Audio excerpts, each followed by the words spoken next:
galera, beleza? Como é que vocês estão? Meus amigos, ontem, para além de toda a confusão eleitoral, tivemos um dia de destaque no âmbito do judiciário e algumas coisas interessantes. A começar, o caso ABIN Paralela, vamos começar falando sobre isso. Vamos falar ainda sobre a perseguição que o Bolsonaro sofre para passar por algumas confusões que rolaram em torno do Alessandro Vieira, que vale a pena a gente comentar, para mostrar o estado de coisas que o Brasil se encontra e que não chegamos até aqui do nada, para depois falarmos um pouco mais, né, de Dom Pedro III, judiciário, o futuro do Brasil, o que nos espera aí nos próximos anos, e no fim deste primeiro bloco, na verdade ainda quase no fim, esse bloco vai dar uma deixa, que a gente vai discutir algumas coisas relacionadas à direita, perseguição e tudo mais, para a gente falar de eleições. A gente começa também com algo no âmbito do judiciário, mas do judiciário eleitoral. Se bem que o caso do Alessandro Silveira também deve ir para o eleitoral. O PL ontem fez uma denúncia ao TSE de diversos perfis que estariam agindo de forma totalmente ilegal. Perfis pequenos que surgiam, eram apagados do nada, com suas postagens amplificadas, através do pagamento de milhões de reais.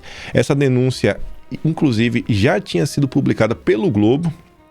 Mês passado, mês retrasado, a gente comentou sobre isso. Só que agora o PL foi além, fez todo um desenho bonitinho. E para o que já foi mapeado, já falou mais de 3 milhões de reais em impulsionamento. E existe estimativa de chegar até mesmo 20 milhões de reais. E aí tem mais algumas coisas pra gente falar dessa disputa Lula versus Bolsonaro, vice do Flávio, os acenos que o Lula tenta fazer pro mercado financeiro, a agenda de Flávio que segue aí rodando, mais um vídeo bem interessante agora com o Uber. Vamos, que tem muita coisa pra gente comentar. 3 anos depois, 3 anos, não 3 dias, não 3 semanas, não 3 meses, 3 anos! Moraes arquiva investigação da ABIN Paralela contra Bolsonaro. E o restante do caso foi enviado para a primeira instância.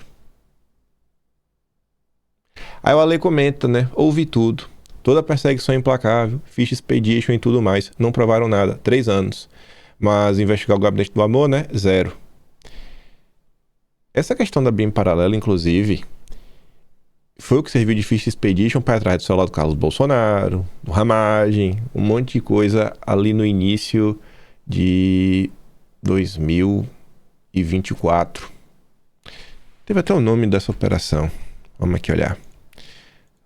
Foi janeiro, fevereiro de 2024. E esse caso teve talvez uma das maiores fake news da história do Brasil. Nem pensei nisso aqui, me veio na cabeça agora. Tem coisa que eu começo a falar em vídeo, aí me vem na cabeça e falo, nossa, era pra eu ter comentado sobre isso daqui. Aqui, ó, fake news aqui mesmo. Foi Tempus Veritatis, não lembro se foi o nome dessa operação. Mas enfim, ó. Tá aqui, ó. Caso Carluxo. Até quando a polícia chegou, o Bolsonaro, o Carlos, eles estavam até no mar pescando.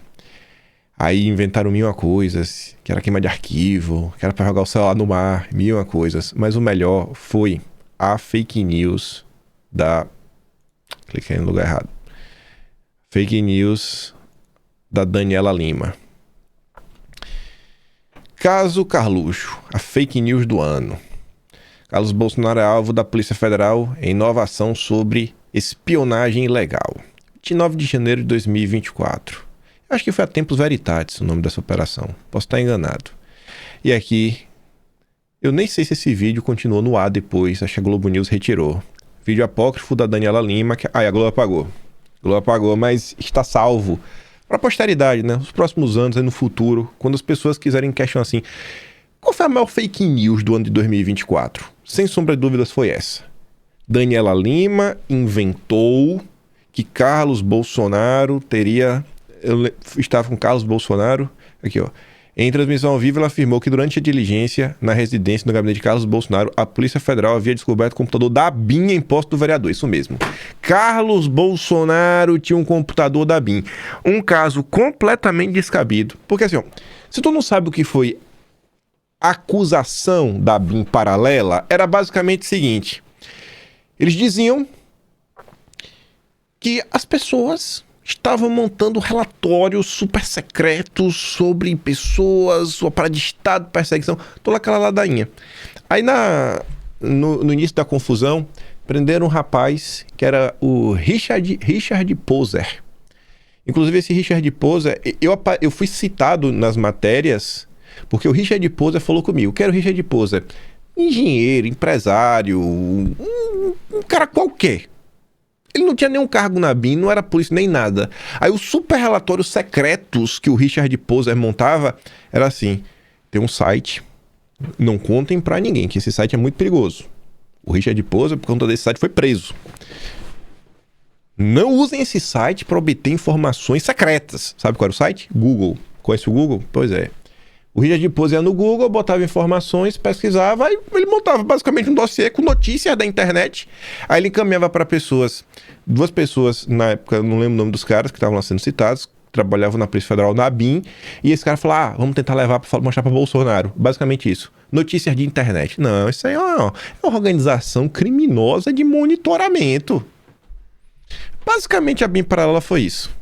Aí depois ele falou que também tinha um aparelho guardião lá que mostrava meio que um sinal de georreferenciamento. E só. Você não sabia o que a pessoa estava falando no telefone, as mensagens que trocava, sabia nada, mas sabia numa região ampla, porque não é a precisão de GPS, onde a pessoa possivelmente estava. Pronto, isso foi a BIM paralela. Mas não, organização criminosa, espionagem. Eu não sei falar, gente, pelo amor de Deus. Aí, vai lá, né? Bolsonaro e Carlos estavam pescando quando a PF chegou em Angra, isso. Alô, Raquel Landim, está falando que eles saíram para pescar por talvez ter tido suposto vazamento de informação, mas Bolsonaro anunciou ontem na live que iria pescar. Até isso, né? Cabeça de abajur. Até que alguém que me disse, né? Que eu tava parecendo Raquel Landim.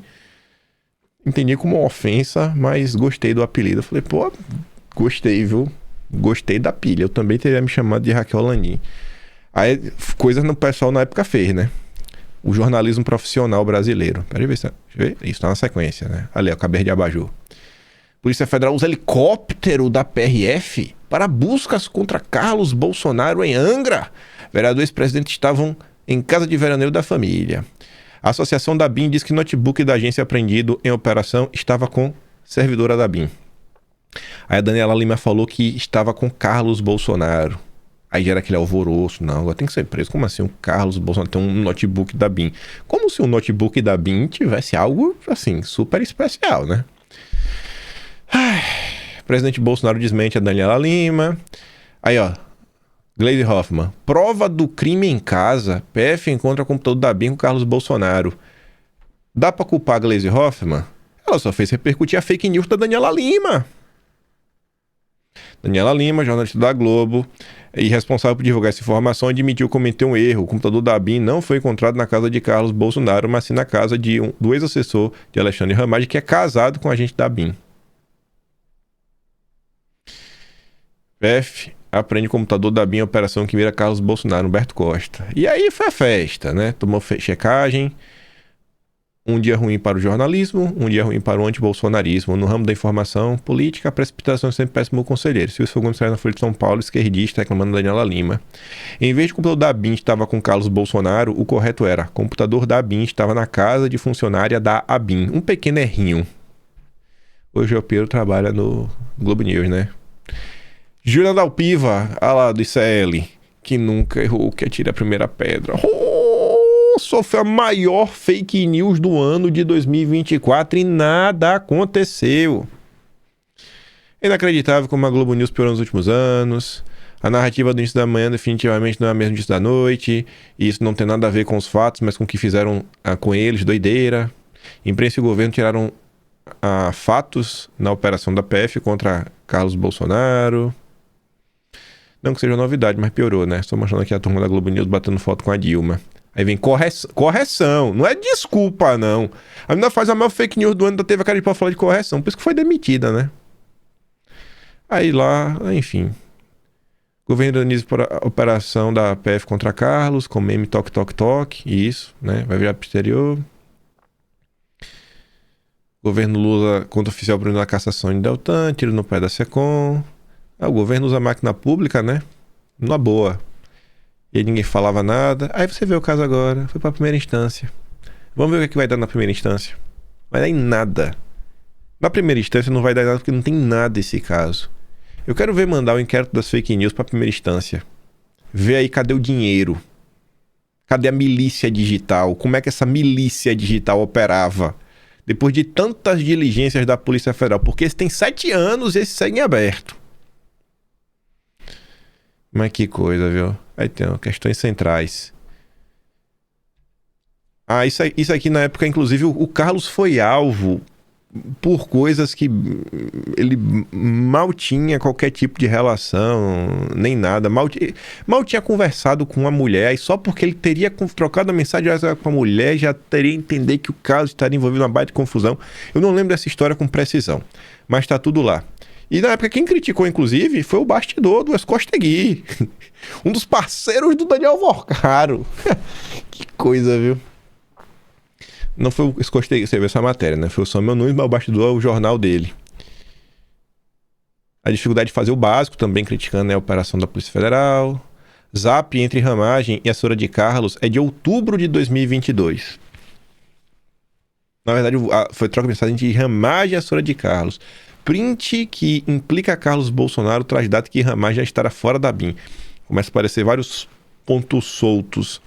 Esse jornalista aqui, ó, Ranier Bragon, se vocês pegarem de 2023 até acho que final de 25, que ele saiu, foi para SBT News.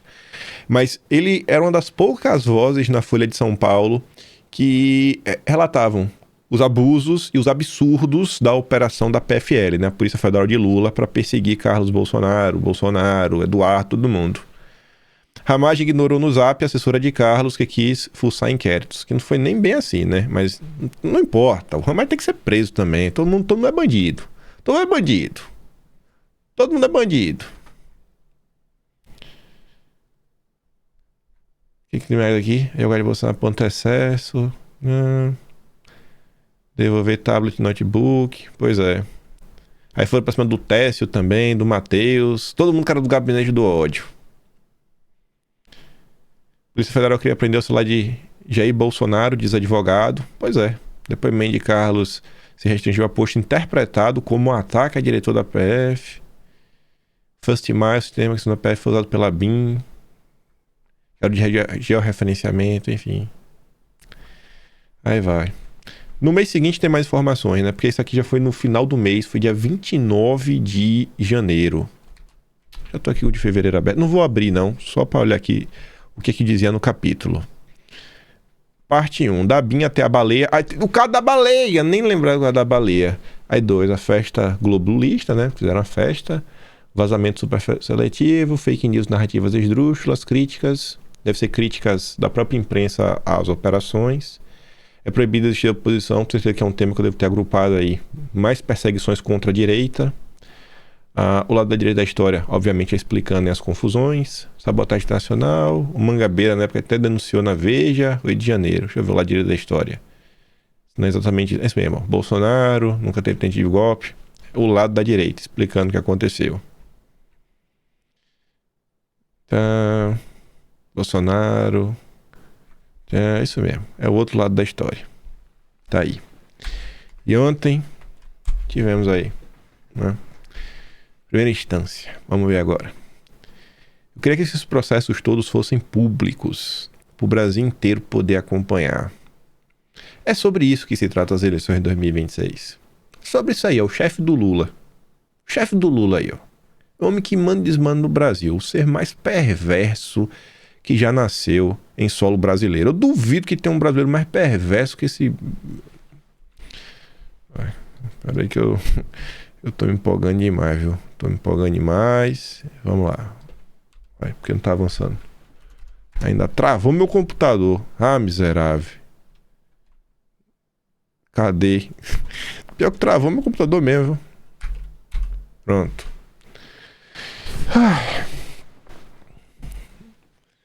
Eu tenho certeza que um dia a gente vai poder comemorar.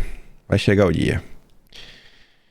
O SBT News ontem repercutiu a ação de defesa de Bolsonaro, que recorreu à proibição de visitas. E eu acho importante. Importante, porque gera mais um fato jurídico. Vai estar no Atlas.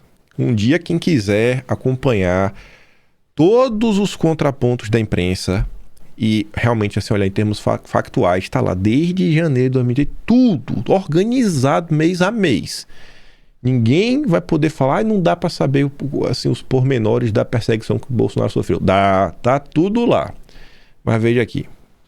Mas só importante destacar, um deles é bem interessante, porque quando eles vão, a defesa de Jair Bolsonaro vai colocar ali uma jurisprudência, precedentes favoráveis à reversão dessa decisão do ministro Alexandre de Moraes, a equipe de defesa cita um caso que ficou muito famoso ali na Corte Interamericana de Direitos, que é contra o Chile, um caso chamado, com o nome da pessoa, né, Nori Catriman, que vai tratar exatamente sobre esse assunto. A necessidade de os estados representados ali pela Corte Interamericana de Direitos, naquele caso especificamente o Chile, mas de conceder facilidades ao invés de dificuldades do encontro de pessoas apenadas aos seus familiares. Então, bem interessante, porque a defesa do ex-presidente Jair Bolsonaro pega esse julgamento, que é um dos principais julgamentos ali na história da Corte Interamericana, para tratar sobre direitos humanos, pedindo que Bolsonaro tenha o seu direito renovado, né, de visitas de seu filho Flávio Bolsonaro. E aí ele cita, eu vou ler um trecho quando eles falam exatamente sobre esse caso do Chile, que a Corte Interamericana reconheceu que o desfrute da convivência entre pais e filhos constitui elemento fundamental da vida familiar, e a Corte reafirmou que, em relação às pessoas privadas de liberdade, incumbe ao Estado adotar medidas que favoreçam e não dificultem o contato com seus familiares, exatamente pensando sob esse ponto de vista dos direitos humanos. Tá aí, né? Será que o judiciário brasileiro vai se pautar pela Convenção Internacional dos Direitos Humanos? Óbvio que não, né? Ninguém tá nem pra nada. Ainda mais o Alexandre de Moraes. Sobre a história ainda de Bolsonaro, do caso dele, a Bia da Caserna postou aqui uma notícia de fevereiro, 20 de fevereiro, da CNN. Correios, cartas endereçadas a Bolsonaro estão sendo recusadas na Papulinha. Instituição disse efetuar regularmente as entregas, que não estão sendo aceitas no destino final. Aí a Bia comenta assim, só para lembrar aqueles que fingem acreditar que o problema foi a carta de Bolsonaro, mas se esquecem de que quando ele estava preso na Papuda, as cartas enviadas por seus apoiadores não chegavam até ele. Isso como forma de causar tortura psicológica e fazê-lo acreditar que havia sido esquecido pela nação. Os que apoiam o lunático já perceberam que ele é incontrolável e que não recuou desde a última eleição presidencial, apesar do acordo amplamente divulgado pela imprensa. Hoje, porém, não podem mais soltar a sua mão, porque também estão comprometidos por tudo o que fizeram para legitimar a tragédia institucional que vivemos. Não há mal que dure para sempre. Realmente, vai chegar o dia. Aí ontem a postou um recorte lá do Joaquim Falcão na CNN, conversando com o Caio Junqueira. A gente até falou sobre isso, a crise da democracia brasileira. Isso coloca assim, Bolsonaro é a denúncia viva da falência das instituições da democracia do Brasil, aspas. O senhor acha que haveria uma tendência de interferência maior do judiciário nessas eleições? Aí tem mais um bocadinho no comentário. A gente vai ouvir a resposta dele. E aí Carlos diz que mesmo preso, torturado, silenciado, abandonado propositalmente para tentar ocupar o seu lugar, e a cada dia tendo sua saúde devastada pelo sistema, o verdadeiro presidente do Brasil continua despertando os brasileiros. Exatamente. A democracia precisa do Supremo. Mas o mal-estar é com esse Supremo que está aí. Vamos fazer uma distinção entre o desempenho que a gente está vendo, da conjuntura, sim, para a necessidade da estrutura da democracia. A democracia precisa de um Supremo. Sabe para que ele precisa? Porque o Supremo tem uma função de criar paz na sociedade. A paz. Ou seja, resolver os conflitos. E não criar mais conflitos. Sim. Tá certo? Então, você pode dizer que o Brasil hoje está em paz? Não. O povo pode dizer que confia na paz que está gerida pelo seu principal responsável, que é o Supremo? É até mais grave do que isso, né, professor? Na verdade, é o Supremo hoje, como promotor de conflitos, né? Você não acha que o Supremo, o Judiciário, o TSE é uma variável relevante nessa eleição, no sentido de que, para eles, a mudança desse status quo, de pacto oligárquico, de conluio, de três poderes é ruim, então haveria uma tendência de uma interferência maior do Judiciário nessa eleição? O Brasil, acho, e ele já é. Sim. Né? Quando uma carta passa a ser um elemento que tem força eleitoral e é julgada pelo Supremo, uma carta, Sim. não é? Lógico que tem influência. Sim. E aí, resta saber se essa influência não é homogênea. O Supremo não é homogêneo. Mas o Pelo contrário. atual governo, o executivo, né, a gente está falando do governo Lula 3, ele autorizou voos da FAB para todos os ministros do Supremo. E é um tal de voo de FAB para cima e para baixo, uma enxurrada de motorista. Em Brasília, essa turma não abre nem a porta. Só tem alguém para abrir a porta, para puxar a cadeira. E aí tem uma frase também interessante do seu livro, que eu vou ler aqui, que eu acho que sintetiza, a gente precisa chamar um intervalo, que é a oligarquia dos poderes coletiviza os déficits estatais e individualiza os superávites. Porque a rigor é a gente que paga para essa individualização de privilégios, né? Pois é, né? Essa galera não abre nem a porta do avião.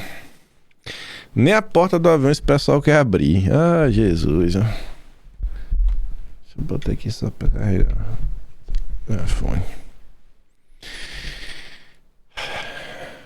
Ontem, Paulo Resolve entrou em campo para resolver o lado de seus amigos do Supremo. Eu não sei se eu fico contra o Paulo Resolve nessa daqui, viu? Porque, sei lá, a máxima posição que eu consigo tomar aqui é defender a briga. Porque se fica aquela... mas os princípios... mas o precedente... Que precedente, bicho? Tá todo mundo aí da direita sendo perseguido a vida toda. Agora porque alguém do Centrão, alguém que apoiou o Lula em 2022 virou alvo da justiça, eu vou ficar com pena? Aqui vai enfia o precedente onde você quiser. Sai de perto de mim com precedente. Alessandro Vieira pode ficar inelegível por usar a CPI para atacar o Supremo. Se ele não ficar, vai ser um absurdo. Se ele não ficar, vai ser um absurdo. Se ele não ficar, tem que denunciar. Tem que denunciar a parcialidade do Supremo. Porque só persegue um lado. Tem que perseguir ele também. Alessandro Vieira, o homem que começou junto da Tabata Amaral e Felipe Rigoni, o PL das fake news. É ele que apresenta. O pai do PL das fake news.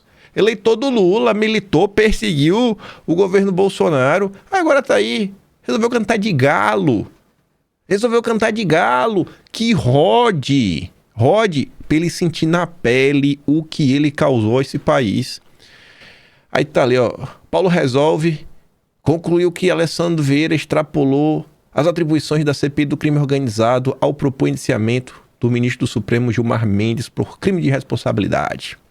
Em decisão assinada pelo Paulo Resolve, a PGR afirma que houve desvio de finalidade, abuso de poder político e possível infração eleitoral. Já deu recado, determinando o envio do caso à Procuradoria Regional Eleitoral de Sergipe para análise das providências cabíveis. Quero ver se Gilmar Mendes vai aliviar. Se só é brabo com bolsonarista. A representação foi apresentada pelo próprio Gilmar Mendes. O ministro sustentou que Alessandro Vieira utilizou a CPI para promover o indiciamento sem respaldo jurídico e fora do objeto da comissão, que havia sido criada para investigar organizações criminosas, facções e milícias. Na decisão, Gonet afirma que o relatório elaborado pelo senador destoou sobremaneira do escopo investigativo da CPI, ao deslocar seus trabalhos para discutir crime de responsabilidade de um ministro do Supremo, matéria que, segundo ele, não guarda relação com a finalidade da comissão. Também ressalta que a proposta de indiciamento sequer foi aprovada pelos integrantes da CPI. Assim, se apresentar algo a CPI não quer, isso pode pesar contra você na justiça agora. Tiver uma CPI das ONGs, aí se você pedir indiciamento das ONGs e os outros membros da CPI não quiserem, aí você vai responder por perseguição a ONGs também? O Paulo Resolve. Mas não tem precedente, não existe justiça nesse país. Não existe. Que ele sofra só um pouco do que ele plantou. Segundo a PGR, Alessandro Vieira utilizou a estrutura da comissão para questionar decisões judiciais proferidas por Gilmar Mendes, invadindo competência exclusiva do judiciário e afrontando o princípio da separação dos poderes. A separação dos poderes, tá bom. Para Paulo Resolve, Alessandro assumiu um papel incompatível com a função parlamentar ao atuar como censor de votos de ministros do Supremo. Embora conclua que a conduta não se enquadra em tese nos tipos penais previstos na Lei de Abuso de Autoridade, Paulo Resolve afirma que isso não impede eventual responsabilização em outras esferas. Segundo ele, o caso pode caracterizar abuso de poder político para fins eleitorais. A decisão dedica parte relevante da fundamentação à legislação eleitoral. Feito pelo Gilmar, o Paulo resolve levantar e acho que a Procuradoria-Geral do Estado de Sergipe finalizar, né? E lembra que o abuso de poder... Aí, ó, Paulo Resolve cita precedente do TSE, lembra que o abuso de poder político pode ocorrer antes mesmo do período oficial da campanha, já usaram isso contra Bolsonaro, né? Quando um agente público utiliza as prerrogativas do cargo para obter vantagem eleitoral. Tipo a questão aí da reunião com os embaixadores. Acabaram de perseguir Eduardo Bolsonaro, que passem o trator no Alessandro Vieira. Na avaliação do Paulo Resolve, o episódio ocorreu em um ano eleitoral marcado por forte polarização e por campanhas voltadas contra ministros do Supremo. Ele afirma que o relatório da CPI foi utilizado para projetar politicamente o senador perante um eleitorado simpático a pautas de impeachment de ministros da corte. O intuito de marcar posição perante o público predisposto a campanhas de investidas contra integrantes do Supremo é o que sobra da análise de tantos desacertos verificados no voto do senador Vieira. Para a PGR, há indícios que Alessandro Vieira transformou um ato parlamentar em um instrumento de manobra eleitoreira, buscando publicidade e dividendos políticos com a medida que posteriormente foi rejeitada pela própria comissão. A decisão também menciona que, olha isso aqui, após a apresentação do relatório, Alessandro Vieira, ele divulgou nas redes sociais o pedido, rapaz, de indiciamento de ministro. Como ele ousa fazer isso? Isso daí é pra turma que viu Eduardo Bolsonaro não ser intimado com justificativazinha mequetrefe. Aí Eduardo Bolsonaro viu pelas redes sociais. Toma aí agora. Toma aí, o precedente aí, ó. Toma aí, vai. Reforçando, segundo a PGR, a exploração pública do episódio. Ao final, Paulo Resolve determina o encaminhamento dos autos ao Ministério Público Eleitoral para que sejam avaliadas eventuais medidas relacionadas ao abuso de poder político no contexto das eleições agora, de 2026. Passa o trator nele. Isso a gente faz por onde? Esse é o Brasil. É um apoiador do regime que resolveu cruzar uma linha que não deveria cruzar. Esse daqui o Alessandro Vieira é daqueles do papo da CPI da Lava Toga. E ainda veio encher o saco do Flávio. Você não vai assinar o meu pedido pra CPI do Banco Master? Tem que assinar o dele. Não podia ser o do Jordi, não. É uma piada. Aí, tá colhendo o que ele plantou. Vá lá pedir ajuda do Brasil 247. Aqui, ó. O Andreasa também ia falar das eleições. Isso daqui que é preocupante. E deveria preocupar. Alexandre de Moraes, condição de ministro do Supremo, criará uma estrutura informal, por óbvio, paralela, para interferir ou ser uma espécie de avaliador, julgador, interventor no Tribunal Superior Eleitoral nesse ano eleitoral. Alexandre de Moraes vai meter a mão no TSE. Vai. Presidiu o tribunal em 2022. O tribunal agiu como uma corte censora e ele vai trabalhar pela manutenção ante qualquer movimentação, e olha que eu sou um grande crítico de Nunes Marques, não preciso nem falar, né? Ante qualquer movimentação de comedimento da justiça eleitoral, Alexandre de Moraes vai agir por abrir frentes interventoras por um TSE interventor. Pode anotar. Tá bom. Não é previsão, é certeza. Alexandre de Moraes vai meter a mão no TSE. Tá bom.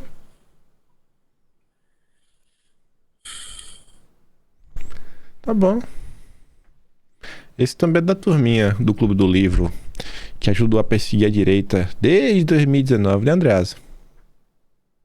Andreasa tem história de perseguir. Eita, aí tá do Marco Zero. Ele, Felipe Moura Brasil, com a turminha da MBL, Luciano Ayan, o Martim Vasques. Essa turma, né? Essa turma é boa. Aí agora tá preocupado. Né, panaca? Agora tá preocupado. Agora pra notar. Não é previsão, vai acontecer. A gente não chegou aqui do nada. Isso que as pessoas deveriam ter em mente. Não chegamos aqui do nada. E mesmo chegando no ponto que estamos... Olha isso aqui. Chega cansa. Esse Adriano era da turma da União da Direita, né? Temos que unir a direita, é momento da união. Aquele rato da Austrália está vindo à direita.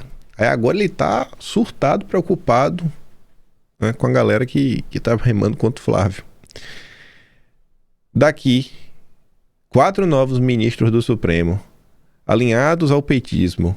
Talvez o brasileiro perceba a cagada que está fazendo em 2026. Nunca mais a direita voltará ao executivo. Nunca mais não. Também não é assim. Jamais um parlamento de direita terá sua atuação plena, porque todas as derrotas do petismo no Congresso serão barradas pelo Supremo. Já foi assim agora. Imagina com mais 4 do Lula. Aí vem um cara lá, Rafael de Poldi. Tanto Lula quanto Flávio vão vender as 4 vagas para o Centrão. Não haverá diferenças significativas práticas. Lula e Bolsonaro são iguais. Se querem que as 4 vagas realmente sejam alinhadas à direita, precisam largar a mão do Flávio. Aí o cara dá um choque de realidade. Flávio Dino, Zanin, Bessias. Qual deles aí foi indicação do Centrão? Qual deles?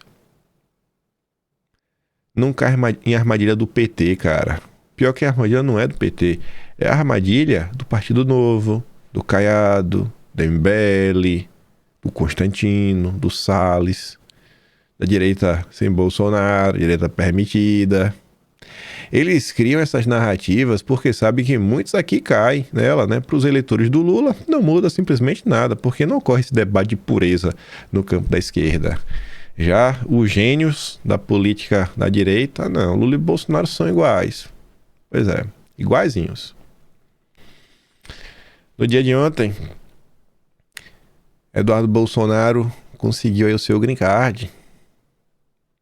Agora vai ficar muito mais difícil ser alvo de perseguição e abusos judiciais. Até mesmo agora as decisões judiciais contra o Eduardo Bolsonaro, assim, não serão contra um imigrante, um cara de passagem, mas um residente permanente dos Estados Unidos. Parabéns, Eduardo. Parabéns. Isso aqui é motivo de celebração. E para conseguir isso daqui, né, Eduardo trabalhou em parceria. Quem entrou em campo para resolver essa questão do vídeo foi o Paulo Figueiredo. E o Paulo Figueiredo disse, e da minha breve experiência conversando com algumas pessoas, essa prova de visto, gente, é um negócio assim que, sabe assim, assunto proibido? Sabe assunto proibido? Sabe aquele cara que sofreu bullying na escola e tu sabe de algumas histórias pesadas que, pô, não traz esse assunto é pesado. Não chega lá no Departamento de Estado que ele fala, ô Marco Rubio, eu sei que tu é primo do Kim, chega assim, o Kim, não pode pedir do teu primo, não um visto pra mim, rapaz, não peça isso não, velho. É tratado tipo igual corrupção. É tratado igual corrupção. Eduardo conseguiu pelos seus méritos, junto aí com o apoio do Paulo Figueiredo. Aí o Paulo Figueiredo parabeniza o Dudu, né, pela obtenção da residência permanente, como indivíduo de habilidades extraordinárias, que foi o caminho adotado.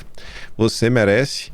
Aqui na terra dos livres, você está protegido. Seguiremos juntos, lutando para que o Brasil não tenha mais exilados e para que nosso povo também se livre do jugo deste regime. Aproveito para registrar publicamente o agradecimento ao presidente Trump e a todos da sua administração que tornaram isso uma possibilidade. Que venham mais novidades boas, e virão. Ontem o Adolfo Saxida, sempre só ele, né, da antiga equipe econômica do governo Bolsonaro, os brasileiros esquecidos do 8 de janeiro, né, eles ainda estão aqui. Falando pra turma que acha que Lula e Flávio são iguais e venderão 4 vagas do Supremo pro Centrão. Aí diz o Adolfo, não vote em candidato que não defende anistia. Não lembro se foi o Zema ou foi o Caiado que disse que estava disposto a mudar de ideia sobre a história da anistia, lá no Derrubando Muros. Só dúvida qual dos dois. Não vote em quem é contra pacificar o Brasil. Aguardando algum artista de bom coração fazer uma música sobre esse absurdo. Felipe Martins, Débora do Maton, Dona Iraci, Bolsonaro, Clezão e tantos outros. Aí o Carlos tinha comentado ontem cedo assim, ó. Como em toda eleição, o sistema que sempre teve no consórcio da imprensa seu principal porta-voz, e que a cada ciclo eleitoral apenas muda de disfarce, seja passando pelos isentões, pela terceira via e agora pelos chamados permitidos, atua de forma uníssona na tentativa de enterrar vivos Jair Bolsonaro e seus filhos. Curioso é que, sem Bolsonaro, nenhum grupo destes hoje teriam chegado onde chegaram. O preço que ele paga hoje é o esquecimento proposital, censura, tortura, prisão ilegal e até possível morte. Quanto aos perseguidos políticos do 8 de janeiro, esqueçam. Eles são usados pelos citados como exemplo para que o povo obedeça os seus direcionamentos econômicos sociais. É pura massa de manobra.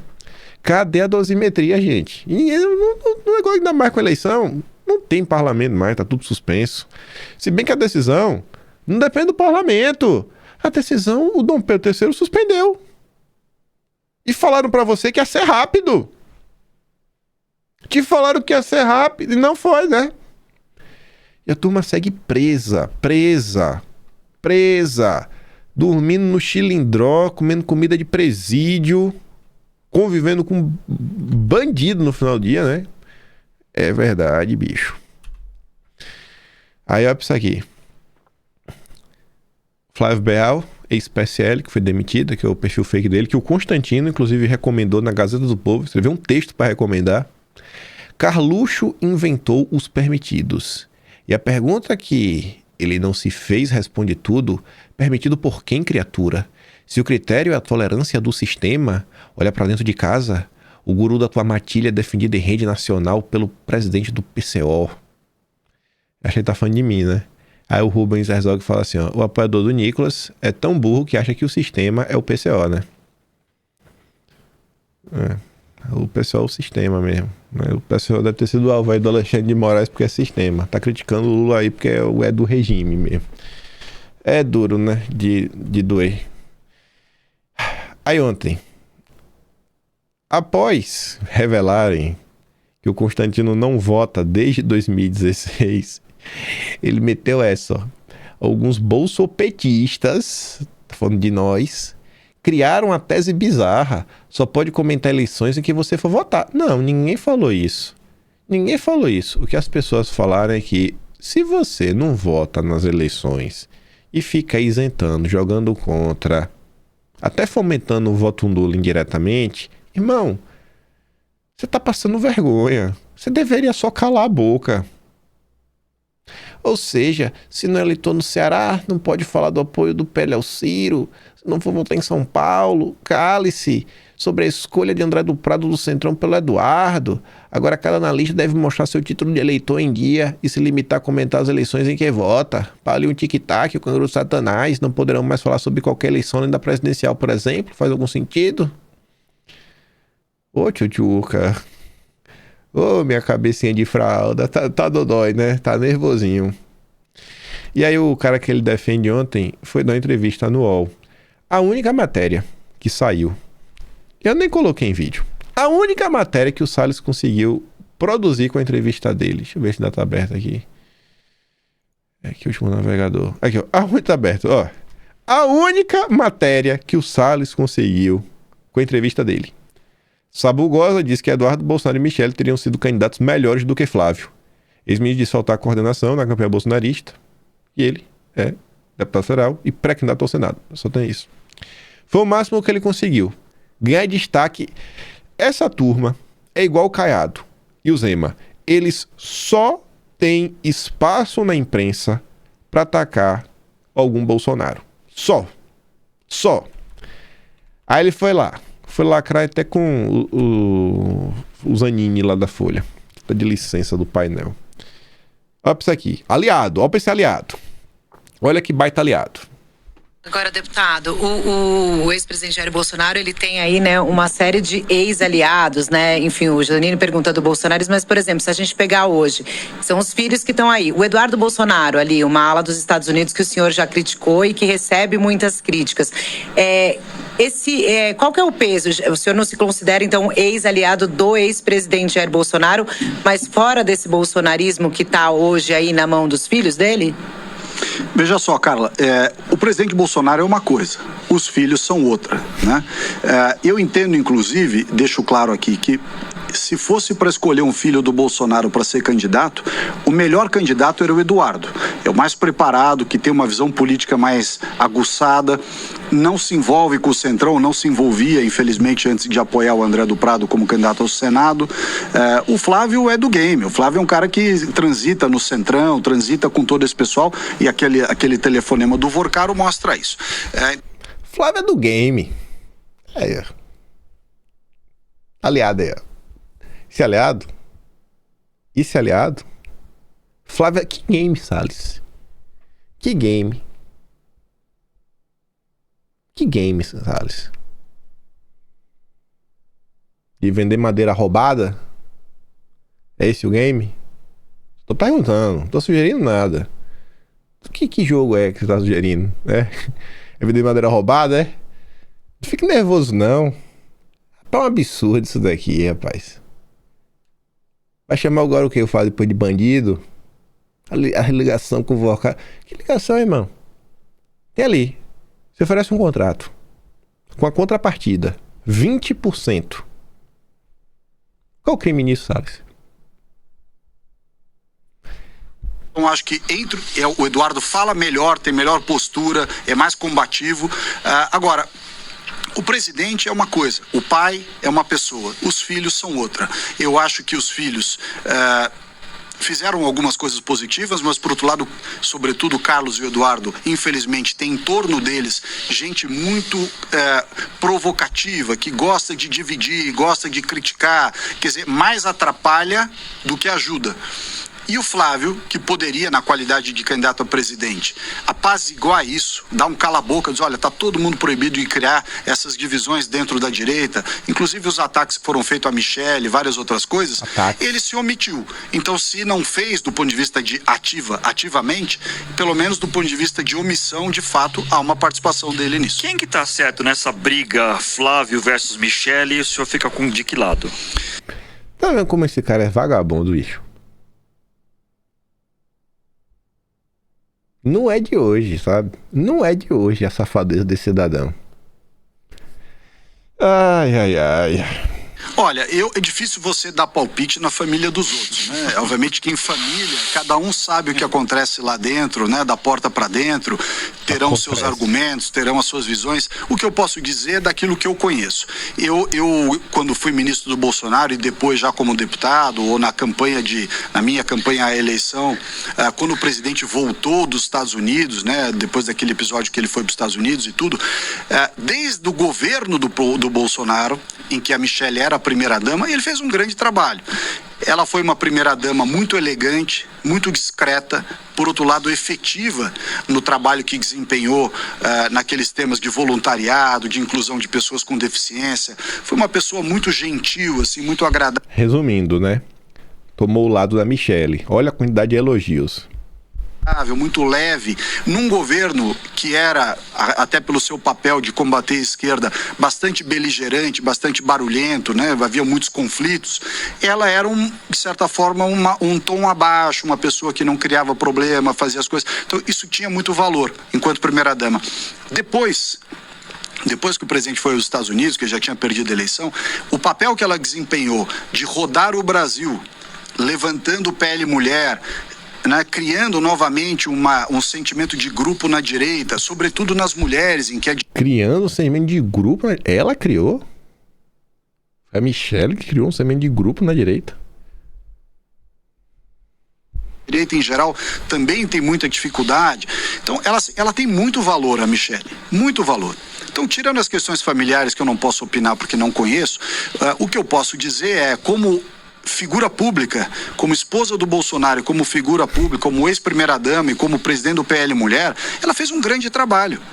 E que, na minha opinião, não estava sendo, de maneira justa, correta, reconhecido. Ao contrário, estava sendo atacado por esse entorno, repito, que criava questões as mais absurdas ou as mais baixas para atacá-la, ignorando toda essa importância. Ela estava sendo atacada. Atacada como, Salles? Repito, estava sendo atacada. Que ataque, Salles? Que ataque? Só se for de pelanca, né? Que ataque, Salles? Quem é que tava criticando a Michelle Bolsonaro por qualquer coisa, Salles? Veja como esse cara é pilantra. Pilantra. Pilantra. A função do Salles nessa eleição é eleger Marina Silva e Simone Tebet. Anote aí. Eleger Marina Silva e Simone Tebet. Vão eleger 2 petistas em São Paulo, com esse maluco atrapalhando. E ele ainda vai cantar de galho e falou que a culpa não foi dele. Pode anotar. Que ela teve, inclusive, em ajudar o presidente Bolsonaro, depois que ele voltou dos Estados Unidos de maneira justificadamente, estava triste, chateado e tal, ela ajudou a levantar o astral do presidente. Aqueles eventos do PL Mulher, inclusive o presidente Bolsonaro começou a frequentar, ela tem muito esse mérito. Como é que ela pode ser atacada e desconsiderada desse jeito? Eu acho muito injusto. Atacada e desconsiderada? Como fez esses ataques? Rapaz, é uma coisa assim que agora ninguém apareceu para explicar que ataques são esses. Ninguém apareceu para explicar.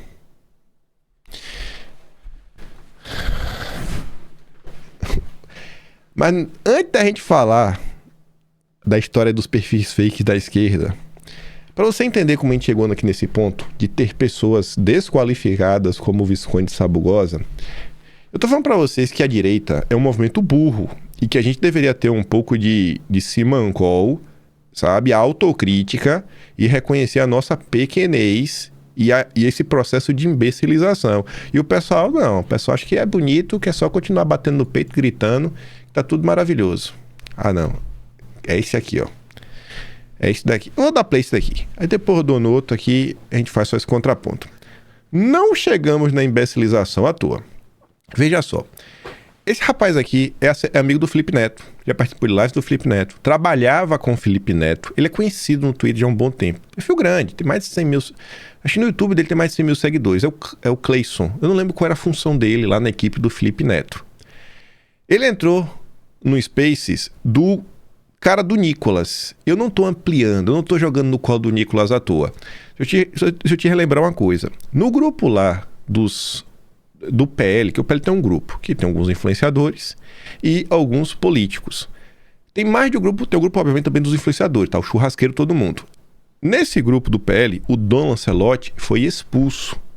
E aí o Dom Lancelotti levantou a possibilidade de explicar por que ele foi expulso. E, obviamente, rolou uma discussão no grupo entre o Dom Lancelotti e o Nicolas Ferreira. Quando o Dom Lancelotti levanta essa lebre, Nicolas bate print do grupo com o celular dele e envia para o Daniel Lobo postar. Como é que a gente sabe disso? WhatsApp, né? Quando a mensagem verde é porque você mandou no seu WhatsApp.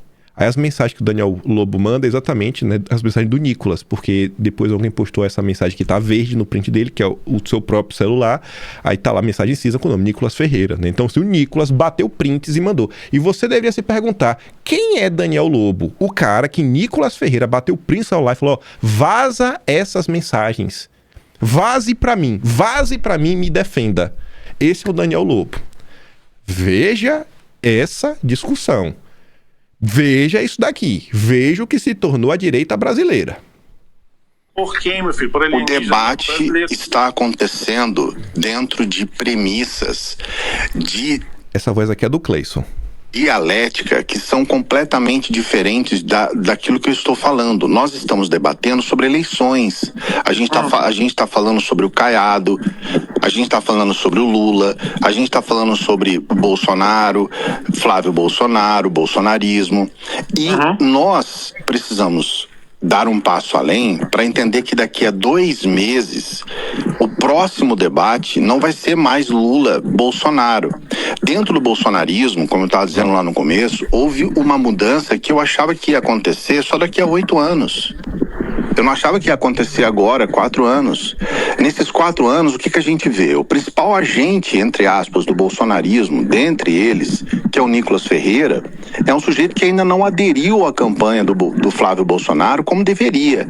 Ele pode até ter aderido, mas não como deveria. Se fosse para aderir como deveria, ele deveria... Olha, veja bem, é inacreditável que a Michelle Bolsonaro tenha colocado uma carta como aquela. Se você... Quem tá falando isso aqui é o assessor do Felipe Neto.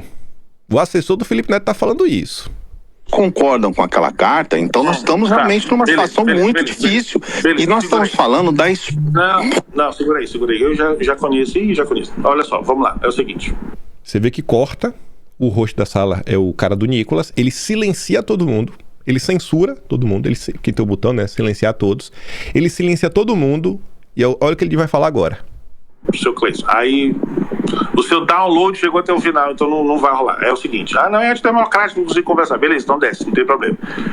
Esse papo bem aí, que é o mesmo papo da direita duguinista, esse safado aí. Caralho, é mesmo, cara. Porra, muito esse parecido. mesmo papinho aí não vai colar. Eu sou duguinista. Vai dar um gatilho, não é parecido, é igual, gente. É porque os dois são esquerdistas. Então ele tá usando ele Peraí, pessoal, peraí. Eu vou ter que ficar silenciando, eu acho um saco, acho um porre. Peraí.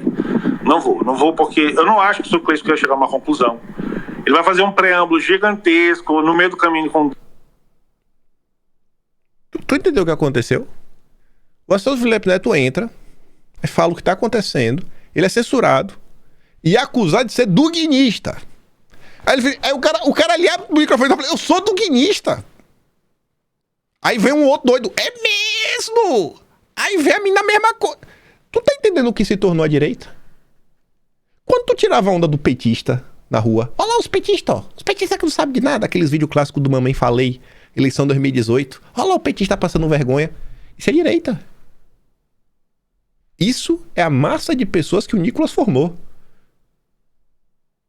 De novo, o Daniel Lobo não é qualquer seguidor do Nicolas. É a pessoa para quem Nicolas vaza mensagens de WhatsApp de um grupo, que não deveria vazar. Não é qualquer pessoa, não é qualquer aliado do Nicolas. É a pessoa que Nicolas vaza mensagens de WhatsApp. Olha o nível. Você entende o ponto de emburrecimento? Por quem tá batendo cabeça? Isso é a direita brasileira. Não adianta querer fingir que eles acham que, inclusive, quem discorda deles são esquerdistas. O outro vídeo ali eu vou comentar amanhã, porque senão vai ficar muito longo e ainda quero comentar essa questão aqui do TSE. Diferente do gabinete do ódio... O gabinete do ódio... Diferente disso, encontrar um rastro do dinheiro. E que na verdade apresenta... Pior que eu nem fui olhar a matéria. Deixa eu olhar aqui só um mês, eu acho, na internet. Só pra comentar. Que na época saiu na Globo. Globo... páginas... Instagram... Meta... Desinformação. Nem lembro como foi a matéria que saiu. Fevereiro, não. Putz, como é que saiu? O Globo. Bota assim, ó. O Globo. Perfis. Ataque. Instagram. Meta desinformação. Tá aí. Tá, deixa eu... Então vamos abrir aqui. Vamos ver, porque isso não tem muito tempo não. Foi agora em 2026. Eu tenho certeza que foi agora em 2026. Agora não vou lembrar qual foi o mês. Deixa eu só fechar aqui 2024. Tá. Vamos olhar aqui de ordem reversa a partir de maio. Espero que seja a partir de maio, porque se for antes aí eu não votei. Vamos olhar aqui. Caso Master, tá. Tudo bem? Caso Intercept, aqui é do Flávio. E as confusões. Quando o terrorismo também não vai estar aqui. Direita brasileira, carreta furacão. Cenário, Lula penta da esquerda, sem palanque-chave. Não foi em maio. Vamos ver abril. Escândalo Master. Deixa eu ver, Democracia Tupiniquim. Censura da AGU. Indicação do Messias. Malpressão, diada de Messias. Luzimetria, Rio de Janeiro. Ramagem. CPI, o queda das fake news. Não acho que vai estar ali. Acho que na direita, economia. Aqui é só eleição. Deixa eu ver se o que vai estar por aqui. Eu queria só pegar a notícia.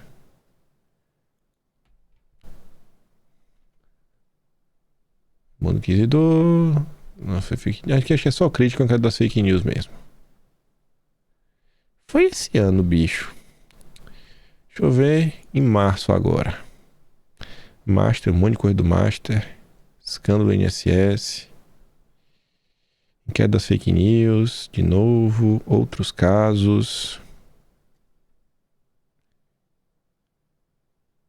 Lentefelca. Jogadora.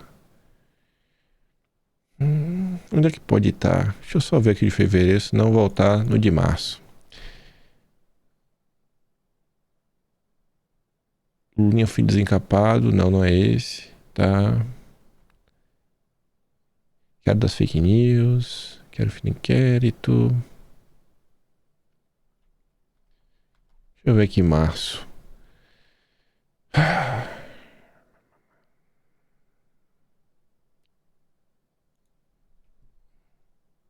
Quero da fake news 7 anos. Quero da fake news. PGR, STJ. Não vai estar ali. Caraca, velho. Como é que achava essa... Eu não lembro como é que estava escrito na época a matéria do Globo. Globo, perfis, ataque. Páginas fantasmas. Ah, foi agora. Foi em... Meu Deus do céu, foi agora em junho. Foi esse aqui. Meu Deus, foi agora, foi recente. Eu tô olhando lá atrás, ali ó. Páginas fantasmas do Instagram e Facebook gastaram mais de R$1 milhão em ataques a Flávio e Tarcísio. A Globo publicou isso e aqui não tinha nenhuma relação com o que o PL fez. Nenhuma.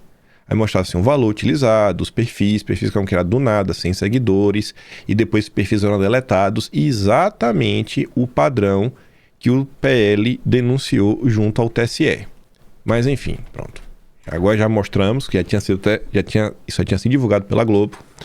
Campanha de Flávio se reúne com o presidente do TSE e pede apuração de perfis falsos nas redes que atacam o pré-candidato. Só na Globo, né? Campanha de Flávio denuncia ataque de 20 mil perfis falsos e aciona o TSE. Pré-campanha aciona o TSE por suspeita de ataque coordenado contra Flávio nas redes sociais. Esse assunto deveria estar sendo destaque em todos os meios de comunicação neste momento com a seguinte pergunta: quem financia o ódio ao Flávio Bolsonaro? Porque aqui a gente está lidando com posts com impulsionamento. O que ninguém conseguiu apontar em momento algum da história do gabinete do ódio. Eles falam, não, fulano retweetou Beltrano, fulano compartilhou Cicrano. Equipe de Flávio... Peraí, essa aqui fica melhor, ficou fora de ordem. Essa aqui primeiro. PL diz ao TSE tem identificado 57 perfis falsos em campanha contra Flávio Bolsonaro. A pré-campanha diz ter comprovado haver 57 perfis falsos com mais de 4.600 anúncios pagos, no total de R$3 milhões e um alcance de 250 milhões de visualizações. Todos esses dados conseguem ser extremamente precisos, porque por lei a Meta, que é Instagram, Facebook, ela precisa expor todos esses números. Por isso que o PL conseguiu ser tão preciso. Porém, todavia, Marinho afirma ter indícios de fraudes em mais de 20 mil perfis. Se fizer um levantamento maior. Nós acreditamos que isso preliminarmente monta em mais de 20 milhões de reais. Mais de 20 mil perfis falsos identificados. Disse a jornalistas ao deixar o TSE. O Estadão também cobriu o assunto, não trouxe a parte dos 3 milhões dos 57.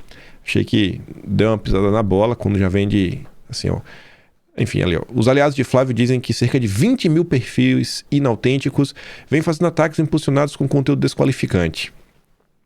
Ele falou 57. Porque quando coloca esse 20 mil, meio que descredibiliza, né? Fala, pô, tem 20 mil, cara. Quando você monta 57, você dá o número, o valor, eu acho que a denúncia, sabe, tem mais peso, é mais verossímil. Por meio de pagamentos no Brasil e no exterior, o que é vedado pela legislação eleitoral. A pré-campanha que é a quebra de sigilo das pessoas por trás das contas é o mínimo a ser feito. O coordenador da pré-campanha, Rogério Marinho, e advogado da equipe, Maria Cláudia Bucaneri, dizem ter levado ao Cássio um relatório imenso com o detalhamento dos perfis criados para fazer os ataques. Eles entraram com a representação especial na corte. Ela até explica que não poderia entrar com a AIGE, que é a Ação de Investigação da Justiça Eleitoral, porque só pode fazer depois que registram as candidaturas. O senador afirmou ter pedido ao TSE uma decisão liminar para haver uma ampla investigação, a retirada dos perfis e a apuração de quem está por trás disso. O presidente nos recebeu e, como qualquer juiz, escutou nossos argumentos e se comprometeu a tomar uma posição o mais rápido possível, até porque pedimos uma medida provisória enquanto o próprio tribunal possa se debruçar sobre o mérito da ação. Os bolsonaristas descrevem o seguinte padrão: quantas redes sociais da Meta são criadas com até 30 a 50 seguidores, pagam até R$200 mil em impulsionamento de conteúdo contra Flávio e são excluídas em seguida. E essa denúncia, dia 28 de junho, quem fez foi o Globo. Os governadores de São Paulo, Tarcísio, e de Santa Catarina de Jorginho Melo são outros alvos, dizem eles. Os ataques coordenados teriam começado em fevereiro, impulsionados por meio de pagamentos em reais, pesos colombianos e dólares. E aqui não é segunda pré-campanha. Esses dados são públicos e você consegue obtê-los junto à plataforma Meta. A equipe de Flávio evitou atribuir os ataques aos adversários, mas disse haver no conteúdo veiculado publicações positivas sobre o atual governo, segundo a advogada. A pré-campanha disse não ter procurado a Meta por avaliar se é preciso uma decisão judicial para ter acesso aos dados dos perfis. Mas os dados financeiros você encontra. Sobre fazer postagens em prol do Lula, a Globo também falou isso daqui. Foca em São Paulo e Minas, tá? Falava aqui. Aí é o DDD 41, que foi a denúncia também. Na boa, né? A turma do PL se valeu. Eles devem ter prestado atenção e falou: opa, vamos atrás. Porque aqui mostrava 7 perfis. Eles agora conseguiram 57, né? Eles foram atrás, identificaram mais coisas. Mas obviamente que essa matéria que chamou a atenção é a mesma denúncia. Tá. Flávio, o Globo acompanhou todas as páginas. Aqui, ó. A primeira impulsionou vídeos positivos em relação ao Lula e o Haddad. Até, então, assim, o PL não tirou do nada. O PL não tirou do nada. A denúncia já tinha circulado na própria imprensa. Então tá aí. Aí a pergunta que fica, e aí, vai ter investigação? No mínimo, isso aqui tem que ser investigado e com celeridade, porque a eleição tá para começar. Não pode começar uma eleição com esse tipo de prática. Já não basta o Lula com a máquina na mão, com o apoio da Globo, com o apoio do consórcio, com o apoio do Supremo, com a direita sem Bolsonaro jogando contra. Vamos investigar, né? Investigar. Não precisa punir nem nada não, mas que investigar acho que é importante. Aí para também falar um bocadinho a mais, porque tem a ver com essa história eleitoral. Em 2022, eu e diversas pessoas fomos alvos de fazer associações entre Lula e o cara da Nicarágua. Ah, mas como assim? Vocês estão falando isso? Pois bem, de novo, bicho, vai curioso. Porque a Nicarágua ganhou destaque exatamente no período eleitoral em 2022. Pois a Nicarágua está de volta. Golpe de Estado. Ditador de esquerda da Nicarágua anuncia fim das eleições para que golpistas e vendedores da pátria não tomem o poder. Aí o Tatu não tô que nem perfil de direita, perfil de esquerda, fez uma piada, né? Daniel Ortega copiando o Supremo na cara dura, velho. Sem nem dar os créditos. Aí vem a Globo News. Daniel Ortega afirmou que a Nicarágua não vai mais realizar eleições e disse que a medida busca impedir que a oposição tente tomar o poder. No entanto, o presidente não apresentou provas de que existe um plano nesse sentido. E Leonardo Coutinho comenta assim, ó, rapaz, não dá pra continuar chamando o ditador Daniel Ortega de presidente, né? no mínimo, chamar de ditador, né? Mas é amigo do Lula e não pode chamar de ditador, né? E aí Tsuki coloca a diferença. Diário do Poder, do Cláudio Humberto. Eduardo até compartilhou um vídeo do Cláudio Humberto falando que foi a melhor análise que fizeram em relação ao green card dele. E aí o Cláudio Humberto abre falando que o green card é um tapa na cara da justiça brasileira e expõe ainda mais a perseguição que o Eduardo sofre. Enfim, faz uma baita defesa, né? Enfim, ditador amigo de Lula anuncia, não haverá mais eleições na Nicarágua. É isso que eu espero do jornalismo brasileiro, Cláudio Humberto. E aí você tem o ICL, né? O presidente da Nicarágua anuncia fim das eleições no país e amplia controle. A diferença de títulos, mas disseram que a Nicarágua não era ditadura e que não perseguia cristãos. E alguns que disseram, né? O Zanin colocou em inquérito. Pois é. A AIG lá do PT. Ela tá falando que o Zanin colocou porque tem uma AIG, né? Com a ação de investigação de eleitoral. A Tsuki também foi alvo. Aí é desinformação. Gabinete do ódio. Tinha mais coisa pra gente comentar. Junto com aquele outro vídeo que fica pra amanhã. Nossa, tinha coisa pra comentar, viu? Mas essas histórias, gente, assim, da BIM paralela. Eu já coloquei a imagem, eu falei, vou comentar aqui umas coisas de cabeça. Só que eu comecei a falar, falei, pô, velho, tem a fake news, eu não lembrava. Eu não lembrava da fake news. E enquanto essas histórias assim de perseguição da direita, você pode ver, eu sempre faço questão de servir como oportunidade de relembrar alguns assuntos, sabe? Falar, explicar, falar de novo, rebater, remoer o assunto. Pô, vamos aqui olhar, porque já tem umas coisas no Atlas. Porque eu acho que essas histórias são importantes. E eu acho que eu acho que eu sou a pessoa que mais repete isso. A direita brasileira precisa saber explicar como ela foi perseguida, saber contar a história da perseguição. Eu acho que isso é muito importante. Então, pô, apareceu uma oportunidade, surgiu aí a BIM paralela, aí você vê, eu duvido que se você pegar, eu que tenho memória boa, olhando as notícias, eu sabia que tinha troca de mensagem, tinha uma coisa com a data, mas eu achava que, é o Carlos com a mulher, não, era na verdade a assessora do Carlos com Ramagem, aí depois eu falei, mas parei, aí você vai relembrando algumas histórias. Eu que tenho memória boa, não consigo lembrar.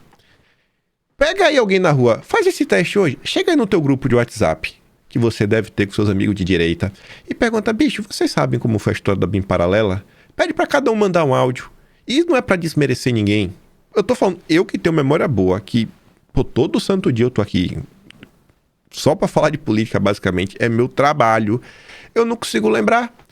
E faça exercício pra mostrar pra pessoa, falar, gente, eu tô vendo esse vídeo aqui só pra mostrar pra vocês a importância que é a gente estar por dentro dessas histórias, porque foram muitas, e a gente não pode deixar passar. A esquerda brasileira, ela registrou as suas histórias a partir dos anos 60. Registrou, utilizou essas histórias para fazer pressão, uma pressão constante, que em determinado momento ganhou apoio internacional, principalmente ali, o nome do presidente? Me deu um branco. Carter. Fizemos ele com Carter, começa a ganhar um corpo, Jimmy Carter. Vamos. Redemocratização, toda essa descaração. Eles chegam ao poder. Assim, primeiro tem a redemocratização, né? Começam a se organizar, monta partido e tudo mais. E eles continuaram comentando. E fala, e repete, fala, e repete. FHC, que já era um cara da esquerda, continuaram falando, repetindo. Só. Acho que eu não lembro se começa no segundo mandato do Lula, no primeiro mandato da Dilma. Mas enfim, já não era Lula. Que eles vão conseguir emplacar a Comissão da Verdade. Lá na frente. Porque aí não foi só o fato de, sei lá, você contar a sua história, mas você realmente se encontra uma comissão do parlamento, produzindo 3 volumes grandes, várias histórias, e depois você ainda foi buscar uma reparação para diversas pessoas. Depois ainda teve reparação. Então, se a gente fala tanto dessa turma do 8 de janeiro, pô, olha o 8 de janeiro, olha o 8 de janeiro. Vocês vão se dar por satisfeitos com a turma do 8 de janeiro livre? Porque pra mim é pouco. Eles perderam, não foi 3 anos da vida. Se eles só forem soltar amanhã, não vai ser 3 anos da vida que perderam preso. São 3 anos da vida mais o atraso, mais o trauma. Tu já pensou no trauma?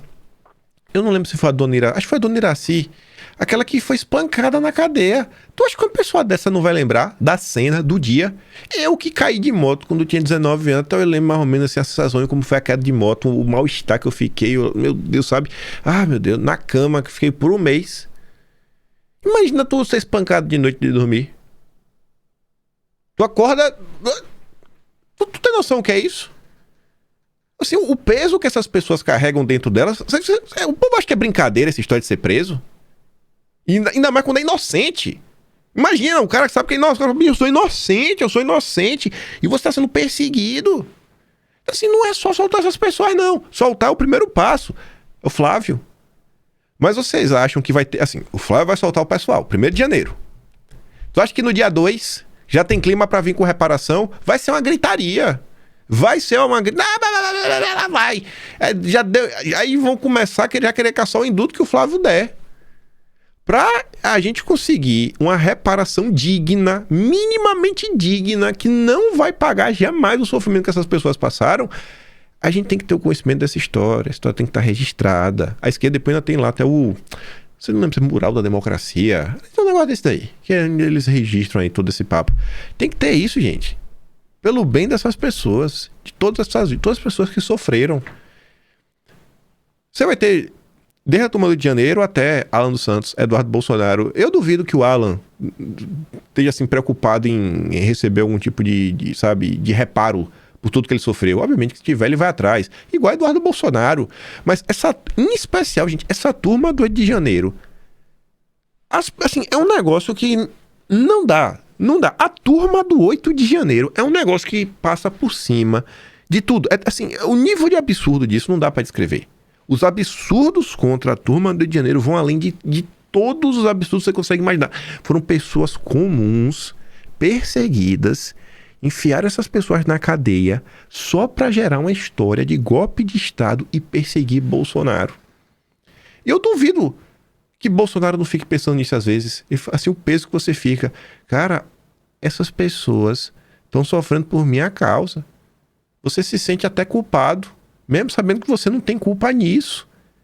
Sabe? E é pra te machucar mentalmente. A gente falando dessa questão que a Tsuki falou, eu lembro que quando teve esse inquérito, eu falei, bicho... Gente, foram 81 pessoas alvos da justiça.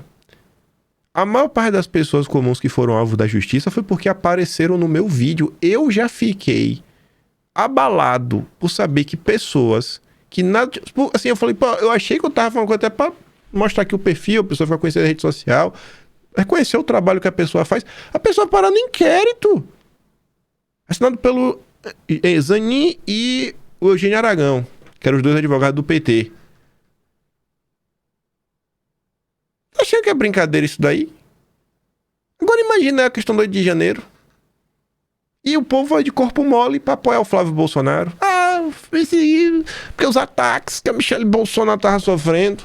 Aí vem um bando de lunático. Não, os duguinistas. Esse papo aí duguinista. Eu sou duguinista. Vocês estão entendendo o que tá acontecendo? Eu não sei se eu tô vendo coisa demais. Não tô vendo coisa demais, não. Eu tô vendo... Eu não sei se tô conseguindo me expressar. Porque é tanto absurdo que nem parece que é verdade. Por mais que às vezes mostre assim na tela, olha, isso aqui aconteceu, ó, isso aqui é fulano. Não é qualquer pessoa. Mas é isso, ó, já me alonguei demais. Amanhã a gente comenta possivelmente o que não deu tempo de comentar hoje. Quero falar da campanha do Flávio. Graças a Deus tá indo bem. Agora vai, espero que aí um por dia, o que no máximo seja dia sim, dia não. Tem um vídeo aí do esquema que ele postou do supermercado, ontem do Uber, que hoje tenha outro. E que siga assim até a vitória. Porque o Brasil não aguenta mais o PT e o Supremo. O consórcio PT-STF tem que acabar. Vou mandar os vídeos que eu dei play lá no Telegram. Se gosta do meu trabalhinho, quiser ajudar mais, para se tornar membro do canal, tem o botão de valeu, tem o Patreon na descrição e tem o Atlas, kimpaim.com. Não tem BR, tá lá. Toda essa história da perseguição, se você consegue contar para alguém, recente, e algumas histórias do governo Bolsonaro que surgiram a oportunidade para contar, estão lá registradas. Parece não ficar de fora. Vejo vocês amanhã. Aquele grande beijo e abraço. Tamo juntos. Valeu, meus amigos. Fui!